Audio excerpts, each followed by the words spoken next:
And everybody, welcome to the Arkansas Diamond Report with Dudley Dawson. I'm Jason Patterson, and thank you all for jumping on with us today. Also, make sure to go over to KoiSouthernMeats.com. Go find all the great products. And you can also find them at select locations in Central Arkansas, Northeast, and Northwest Arkansas. They've got a new steakhouse opening up here in the satellite location coming up here in the next few weeks at the Hotel Hot Springs. So make sure to go check them out. So without any further ado, I got Dudley. Man, how's it going today? I'm doing good. How about yourself? I'm doing really good. Doing really good. That's it. So tonight, 8 o'clock, SEC Network. You got Alabama at Alabama. I mean, how much you can say? Two even teams, pretty much. Yeah, it is pretty much a rematch. Alabama really won the first half down there. Arkansas destroyed them in the second half by 20 points. Obviously the big thing in this game is Talia Scott coming back after missing 6 games. I think they were able to go 4-2 without her, which was pretty good. I think a lot of their seniors stepped up, or older players stepped up, and as long as they come out and shoot the ball well tonight, certainly if Sailor hits another 8 3-pointers as she did at Missouri, I feel like they'll be in good shape. But it was interesting listening to Coach Neighbors talk. He saw a bunch of shots that Alabama normally made that didn't go down in Tuscaloosa that will probably go down tonight. So he's a little nervous about the situation, even though you're getting the leading scorer at SEC back. Yep, it's kind of nice to have a scorer like Talia Scott that has been on the bench, has been working through an injury, to insert her back into the lineup. And I would think it would kind of give that rotation kind of a shot in the arm of some confidence, because confidence feeds off of confidence. Right. And obviously Carly Keats, Carly Johnson have done a good job while she's been gone, and others have stepped up. Obviously Keats going to be out of the game today with I think a facial injury, I believe is what they're giving it. But and Sailor is normally day to day. Didn't play last Thursday, and then, as we said, went for 24 against Missouri. So we'll see how she is game time. But it's a late one tonight, as you said, 8 p.m. The almost the Lakers and the Celtics, minus LeBron James and minus Anthony Davis for the Lakers tonight. I understand that game will be getting close to I guess probably heading into the fourth quarter by the time the Alabama-Arkansas game starts. Yeah, that's going to be, like you said, it's a late one. I'm sure that Otis is also, real happy about the fact that they're going to load manage LeBron and AD. So it's always fun to watch him on Twitter too. Make sure to follow Dudley also on Twitter as well. He's going to have all the updates for y'all during the game, after the quarter, half, and at the end of the game, giving you all the updates that you need if you're not able to watch the game tonight. So make sure to check Dudley out over at Dead Sports on Twitter, or X, whatever, I guess. I don't know, what would you call it these days? I feel like that, both, it's kind of a half dozen to one, 6 to the other, it seems like. Yeah, the X, I guess, is what it's called officially now, but with the Elon putting a chip in somebody's brain now, you never know what it's going to be called tomorrow. I saw that. I quit writing X, previously known as Twitter, and just done going with X now. So I think if you don't know it, well, then you don't really need to, I guess. Make sure if you guys have any questions, thoughts, comments, throw them on here. We'll get them up, display them, but they have to be in good taste. I'm not going to throw any trash up there. I'm not going to throw any comments that you might be able to get away with on the on the forums, on the boards. But we try to keep this as professional as possible whenever you guys put all these comments up here. But so talked a little bit about this, just briefly skimmed over it for a second, and texted you guys about 3 o'clock. and I think this might have been something that might have been in the works. Otis has more on it, and on the football boards and also on the Kirk's Corner. But Ashton Bethel Roman was released from his national letter of intent today. And like I said, I think this might have been something that might have been in the works. Yeah, there's no two ways around it. That's your third highest rated high school recruit that you had coming in at a need position. He was a guy that was really wanted by a bunch of schools, but I get it. You let his position coach go after he signed.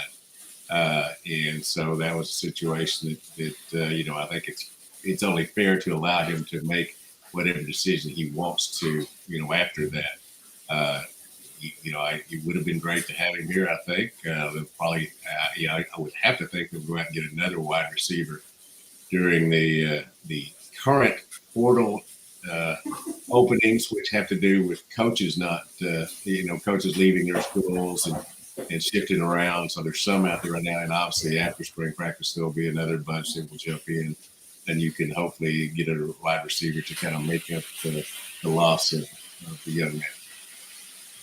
Yep, and that was kind of, I guess, writing on the wall. I mean, I'm not saying that they hoodwinked the guy. I mean, Kenny Guyton made his decision going up to Wisconsin, and it plays well for Sam too, because he did the right thing by letting the kid out of the deal. And at the end of the day, I mean, that's what you want to see your coach do. If that's something that's going to happen, you want to make sure that they're doing the right thing. And I think that Sam did on this one. Right. Hard to see what they did. Yeah, and I do think it's fair. Certainly, coaches get away with it all the time, and the players should have some viability to do that as well. I want to twist this into an NIL comment really quick. If you have a position coach that leaves, you have a current NIL deal, and you break that in and you leave the school, wouldn't you think that a player would want to at least have a buyout from that NIL, kind of the way that the coaches do?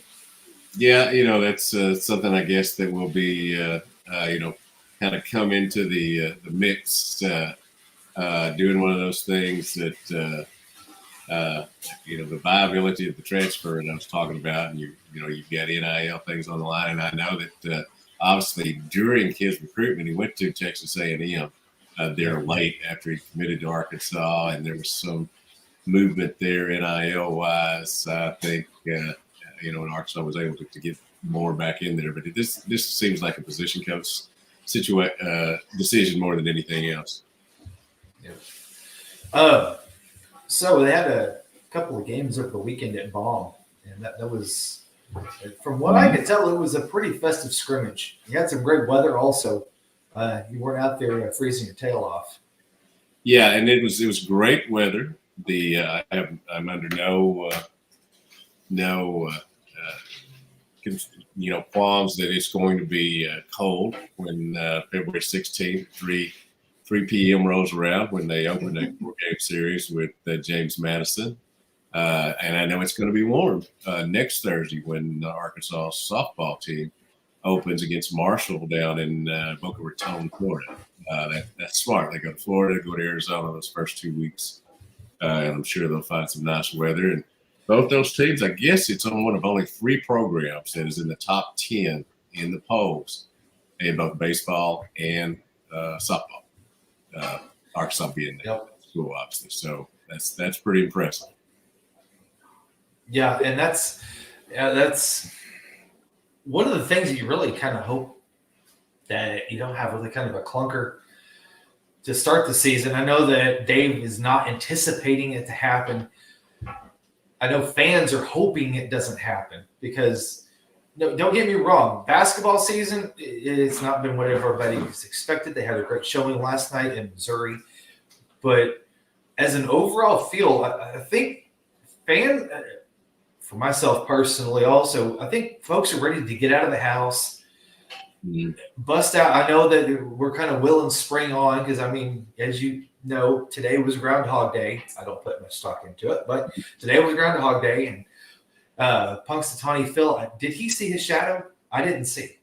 I actually have not heard. I knew that it was Groundhog Day, but I've been at the working all day, and I actually hadn't had the news on too much today, which is different for me because I usually have it on constantly. That or Law and Order, and haven't seen yet. But, he's never right, in when it comes to my weather anyway. Oh my gosh, I know. I want to tell you, I want to take a U-turn on this for just a second because I feel like this is applicable. Now, Groundhog Day, the movie, Bill Murray. Mm-hmm. I freaking love that movie. I'm not going to lie. Usually this time of year, I try to watch it once or twice, just back to back because it's so freaking good. Mm-hmm. Yeah, and Bill Murray, obviously a great actor. I thought it was so funny that he's not with her anymore, but he there for a while. He was dating the young woman that she's in her 40s now that sung the song "My Milkshake Brings All the Boys to the Yard," and I thought that was Kellis, I think is her name. I thought that was pretty funny. Living his best life, I guess. His son's an assistant basketball coach. So he's enjoyed himself going around, I think, and you would think he would. Yeah. I do have a recommendation really quick before we move on to some more baseball because I have a couple more questions for you. One more recommendation. I watched the first episode of this last week. Masters of Air on Apple TV is dynamite. That is so stinking good. Yeah, Petra and I have it lined up, ready to go soon.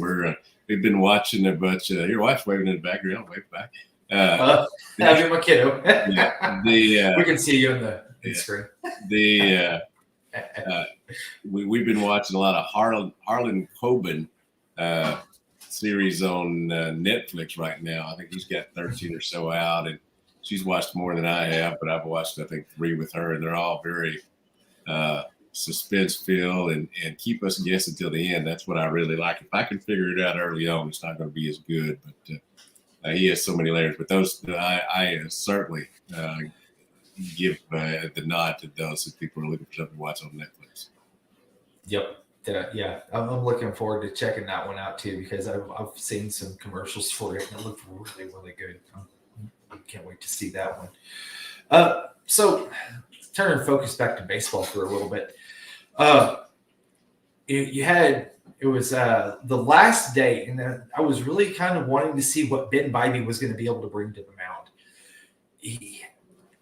I really was hoping to see if he can start to take a corner to be able to turn a corner to take some more innings away from maybe some guys that you might have thought that may not. I really want to see him. I think he might be like one of your – I mean, I know that Will McIntyre – I'm kind of all over the place on this, but Will McIntyre might be your midweek guy. But do you think Ben Bybee might be able to step into something in that work like that role? Yeah, I mean, I do think they're going to have more than 3 starters. Now, obviously, they're going to have those for the weekend. I think it's pretty set. It'll be Hagen, Smith, Brady Tiger, and Mason Molina, the transfer from Texas Tech. But even at first weekend, you're going to have a 4th starter needed when you go up against James Madison. And then you'll need, more as you go along, right when they get back from the tournament in Arlington. Excuse me, which John D. James and I are going down to cover. They'll have a game with Grambling. So they're going to have some extended starters more than just those 3. Bobby is certainly one guy that can get in there in the mix. You've got a couple of freshmen that they really like that have made some strides as well. So I think that 4th, 5th, maybe even 6th starter spots are open, even though the first 3 look pretty locked up. And as far as Will McIntyre, from everything and every indication of what DVH has told us, he's going to be your guy that you're going to be able to use him at any point during the game from the first inning on. Hopefully you wouldn't have to, have him come in and do that long relief. But he's going to be the guy who is comfortable basically coming off the bench in any situation. Looks like a lot of major leaguers have made their living doing, and I think he likes that role and is one he'll feel very admirably. I was talking to Mike Irwin at the newsroom this weekend a little bit, and I know that one of the big things, and I know Courtney Mims had touched on this too with some of the video that they had brought over from the series this weekend, that there was a lot of long balls that traveled out. I wanted, and Mike and I were talking about it, and I said, it's great that you got long balls, but I said, you also got to be able to hit for average too, because you've got to be able to put some pressure on a pitcher by getting guys on base and then making him make a mistake like that to get get a pitch that you want to be able to take out of the yard.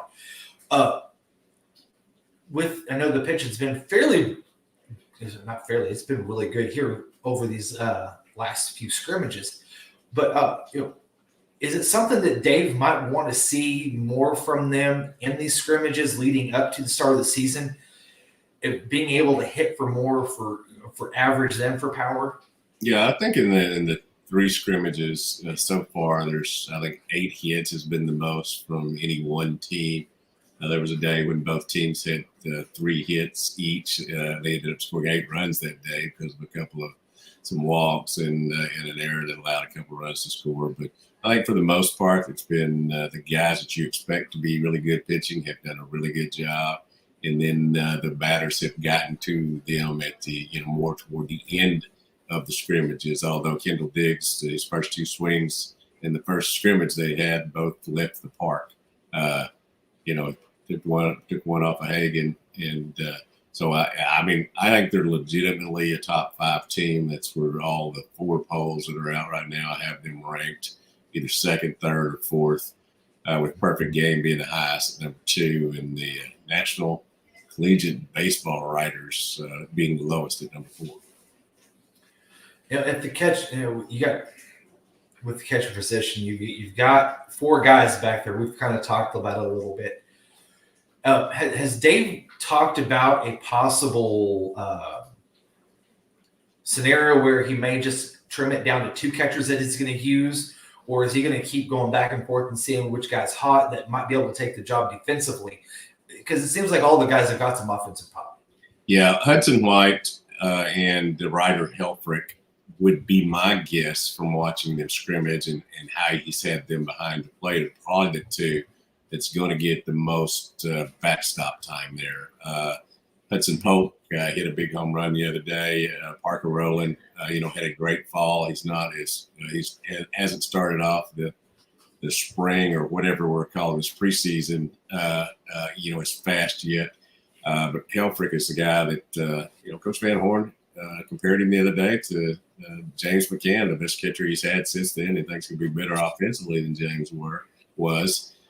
And so, I think you're going to find one of those DHs. I mean, one of those catchers probably DHing.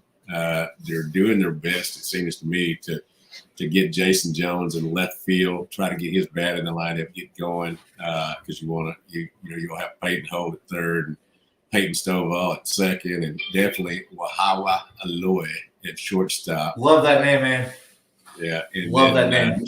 Looks like Jack Wagner's, going to be the first baseman, although Ben McLaughlin. He's got a nice problem of having more players than he has spots, I think, on the infield. The outfield, obviously, Kendall Diggs is taking care of right field. I think that's for sure. Ty Wilmsmeyer and Will Edmondson are probably your likely candidates in center. Wilmsmeyer appears to be a little bit better defensively. The other kid, Edmondson, may be better offensively, but they would certainly like to have Jason Jones and his bat, if his bat is going, in there in left field too. So I think that's the biggest things you're seeing. One of the things, and I'm going to knock on wood for just a second, but I think that Arkansas is also set up really well to withstand some injuries to the lineup with what we've seen over these last, I wouldn't say 3 scrimmages. I would say probably even dating back from fall. You haven't had a guy really get hurt. You haven't seen a guy that's going to contribute and put some meaningful innings on the field this year get hurt, be out for the season already. And what I was really comforted to know was that when he has these split squads going out, there's no drop off. I feel like with talent level, so that if there is a guy that does, happen to get hurt, it definitely is. It's a true next man up because the guy behind him is going to be just as talented. Yeah, I agree that obviously they're starters for a reason, and you want to have those intact. But you're going to have several people here who are going to have significant contributions off the bench and in different situations. That you've got a switch hitting catcher or DH you can have there in Parker Rowland and different things that you can work people into the lineup. You don't want anybody to get hurt, and you want everybody to have a clean season. But that's not logistically or reasonable, logical, I should say, because it just doesn't happen anywhere these days. All over, it's not just at Arkansas. Some people seem to think it is. They have injuries all over the place. And I've always been of the opinion that it's because the kids are playing travel ball too young, wearing out their arms and all that situation. When it comes time to when they're in college, they all seem to get hurt. They all seem to get Tommy John, and they all seem to be better after. But you don't want to go through that for sure. No, because that's essentially taking a full year to year and a half off of your career that you could have been competing. And that's and then, like you said, people come back healthy, but you also have those instances where the body is not responding that well to the ligament being replaced. And it takes either longer, or they're also having to move positions where they're not pitching. And so that's something that I think that also looms out there too with kids that, like you said, are starting younger. I remember John Lakey, former pitching coach here at Arkansas under Norm DeBryant. When I was a kid, I was going to their baseball camps. And the first thing that he would always tell us, because I went for a number of years in a row, was, if you throw a curveball and you're under the age of 18, stop right now. And if they tell you to throw a curveball, walk away from the mound, because he said they are doing nothing but hurting your future. And between that and then having kids pitch multiple days in a row, 5-6 innings, I mean, that's just wearing their arm out. Yeah, and like I said, I'm also a big proponent of playing as many sports as you can, not just specialize in one sport. I think it makes your body healthier if you're doing something constantly, and also if you're not doing the same thing constantly and wearing it out. I sincerely believe that travel baseball, which I think is a good thing, but I think too young, too many games, too many outings, not enough rest, not enough stretching, not enough dexterity. There early on, and it hurts them down the line, I believe. Yeah, and I didn't go to medical school, but I have stayed at plenty of Holiday Inn Expresses. And Jason Kelsey kind of found this out 2 weeks ago, that everything is great in moderation. Mm-hmm. But just to kind of, before we wrap up real quick, we had a Jordan Walsh sighting. Big Jordan Walsh sighting. Good Lord. I know he had a technical at the end of it for hanging on the rim, but you know what? That technical was well worth it. No, that was quite a highlight. He timed it well. Came running in to the free throw lane. Timed the jump. The fact that the kid missed the free throw really helped out. Obviously, he was flying on by if he hadn't. But he's always been a phenomenal athlete. And someone that, as he continues to get more seasoning, will be able to have a role with the Celtics, whether it's this year or down the line. Yeah, definitely. Right. And also, last thing here before we get out, and Dudley, I don't know if you saw this. I think you might have. I'm not sure. What prayers and condolences, or not condolences, but our prayers go out to the Nutt family. Dickie Nutt's going to be starting I do believe his chemotherapy treatment that was released by a statement from him and his family next week.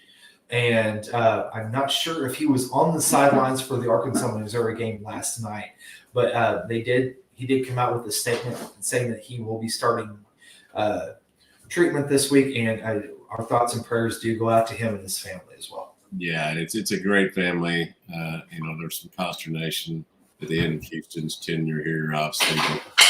But Houston is moving back up here, from my understanding. I've been on a couple of radio shows with him here lately, and I think he's excited about that. He's been excited about not coaching and not being an analyst, for this past year. And I thought it was funny when everybody said that he was getting ready to watch his grandsons play ball. Well, those are very young kids. He's just getting it lined up. So. Yeah, because he was here just recently to see John David, Lindsay, and Drake. And Drake was all. I cannot remember which week it was. I think it was one of the last weeks of the football season.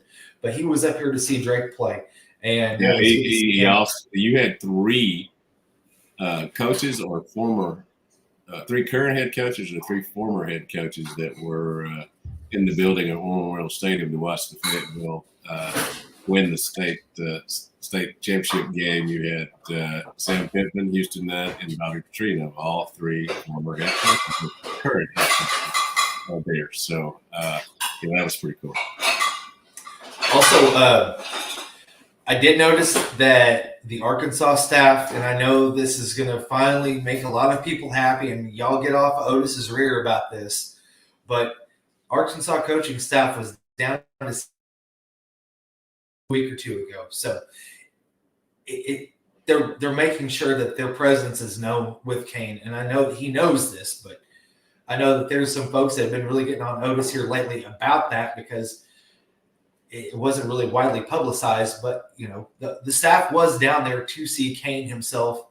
So we'll have to. I'm just kind of glad to see that finally kind of subside a little bit. But if Kane Archer wants to come to the University of Arkansas, they will be glad to have him and excited about it. I think they feel good about Grayson Wilson in class before Kane, and certainly would like to have him. And he's been a standout quarterback long before last year, but he's just now really getting the season. He's got 2 great years left in high school, and looking forward to watching him play there and wherever he goes. I know Razorback fans hope it'll be here, but he needs to go wherever's the best for him. Yep, definitely. All right, well, Dudley, I want to get you out of here. I know you got basketball here in about hour and a half, and so I got basketball on right now. Lakers Celtics. I have 3 TVs in the living room, so we're not going to miss anything. I'm gonna have to get on there and get Otis some crap because it takes him a little while. Because after I sent him that text message about pockets, it took him it took him a little while to get back to me. But that. Yeah, well, I really, really, really like my head coach with the Celtics. Yeah. He doesn't like his head coach as much as I like mine. That's for sure. I think your coach has got a lot. No LeBron and no LeBron, no AD tonight. So I guess the Celtics. So. Well, y'all take. I was going to say, man, Dudley, take care. We'll see you guys here next week, and be sure to tune in with us again. And we're going to shoot for Monday night, 6:00 for the Arkansas Diamond Report with Dudley Dawson. I'm Jason. Sounds good. And I will be coming off the Swatters Club luncheon earlier that day, where Dave Van Horn will have a lot to say. So I should have a lot of information here next Monday night at 6:00. That's going to be a lot. That's going to be a lot of good stuff right there. Because after having attended 3 scrimmages this weekend as well. So yeah, you should have a lot in store for us. So for Dudley and myself, Jason, y'all take care, and we'll have a good night.